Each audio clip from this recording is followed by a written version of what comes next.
আসসালামু আলাইকুম সবাইকে। আমি শখের গল্প থেকে সাদিয়া বলছি। আশা করি আপনারা সবাই ভালো আছেন। আমি আজকে আবারও নতুন একটি রেসিপির ভিডিও নিয়ে হাজির হয়ে গেলাম। সেই রেসিপিটি হচ্ছে বেগুনের সমোচা। তো বেগুনের সমোচাটি বানানোর জন্য আমি এখানে প্রথমে একটি ব্যাটার বানিয়ে নিব। তো ব্যাটারটি বানানোর জন্য আমি এখানে প্রথমে নিয়ে নিলাম 2 চামচ বেসন, তারপর দিয়ে দিব 2 চামচ কর্নফ্লাওয়ার, তারপর দিয়ে দিব কালো জিরা। এখানে আমি আদা আর রসুনটা গুঁড়া ব্যবহার করেছি, আপনারা চাইলে পেস্টও ব্যবহার করতে পারেন। তারপর দিয়ে দিব মরিচের গুঁড়া, জিরা গুঁড়া, তারপর দিয়ে দিব হলুদ গুঁড়া, তারপর দিয়ে দিব পরিমাণ মতো লবণ। লবণটি দিয়ে আমরা এটাকে ভালো করে মিশিয়ে নিব। তো ভালো করে মেশানো হয়ে গেলে আমরা অল্প অল্প পানি দিয়ে ব্যাটারটি ভালো করে বানিয়ে নিব।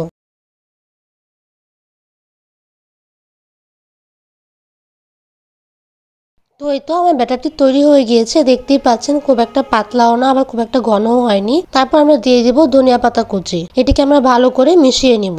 এই ব্যাটারটিতে কিন্তু ধনিয়া পাতাটা দেওয়া অবশ্যই জরুরি। ধনিয়া পাতাটা দিলে ভালো ফ্লেভার আসবে আর খেতেও কিন্তু অনেকটাই মজা লাগবে। তো আমার এখানে ব্যাটারটি পুরোপুরি তৈরি হয়ে গিয়েছে। আমি এখন বেগুনটাকে ভালো করে কেটে নিব। আমি এখানে দুটো বেগুন নিয়ে নিলাম। তো দুটো বেগুনকে আমরা ঠিক এইভাবে করে কেটে নিব। আমি কিন্তু এখানে পুরোপুরি ভালো করে কাটিনি, একটা পকেটের মতো করে কেটে নিয়েছি। এই তো দেখতেই পাচ্ছেন ঠিক এইভাবে। আপনারাও কিন্তু ঠিক এইভাবে কেটে নেবেন আর খেয়াল রাখবেন এটা যেন একটা পকেটের মতো হয়। তো আমার এখানে বেগুনটি কাটা হয়ে গিয়েছে। আমি এখন লবণ পানিতে এটিকে ভালো করে ভিজিয়ে নিব। বেগুনটি লবণ পানিতে ভালো করে ভিজিয়ে নিলে বেগুনের মধ্যে যে ময়লা রয়েছে সেগুলো বের হয়ে যাবে আর অ্যালার্জিরও কোনো চিন্তা থাকবে না। তো আমি এখানে বেগুনটিকে 10 মিনিটের জন্য ভিজিয়ে রাখলাম। আর এটা হচ্ছে বেগুনের ভিতরে দেওয়ার জন্য পুর। আমি পুরটি সটে করার সময় দেখাতে ভুলে গিয়েছিলাম, তার জন্য দুঃখিত।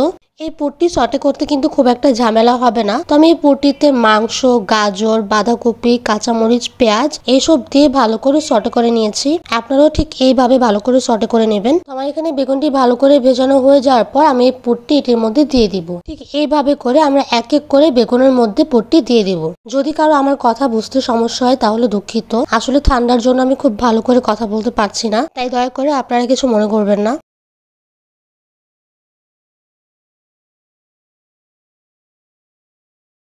তো এই তো আমার সবগুলো বেগুনে পুর ভরা হয়ে গিয়েছে, দেখতেই পাচ্ছেন।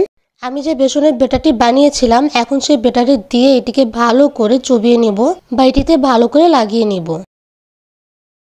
এতে ভালো করে লাগানো হয়ে গেলে আমরা এখন এটিকে ভালো করে ভেজে নিব।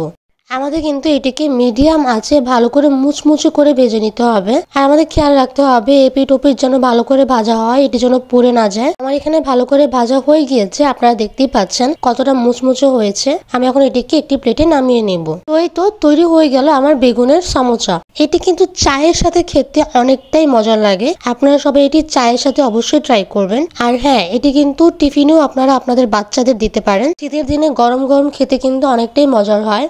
তো এই তো দেখতেই পাচ্ছেন ভিতরটাও কতটা লোভনীয় লাগছে। এটা দেখতে যতটা লোভনীয় হয়েছে খেতে কিন্তু এর থেকেও বেশি মজার হয়েছে। তাই আপনারা সবাই কিন্তু এটি অবশ্যই অবশ্যই ট্রাই করবেন। আশা করি আপনাদের এটি ভালো লাগবে। আর ঠিক এরকম নতুন নতুন ভিডিও পেতে আমাদের চ্যানেলটি লাইক শেয়ার সাবস্ক্রাইব করবেন আর আমাদের পাশে থাকবেন। আল্লাহ হাফেজ সবাইকে।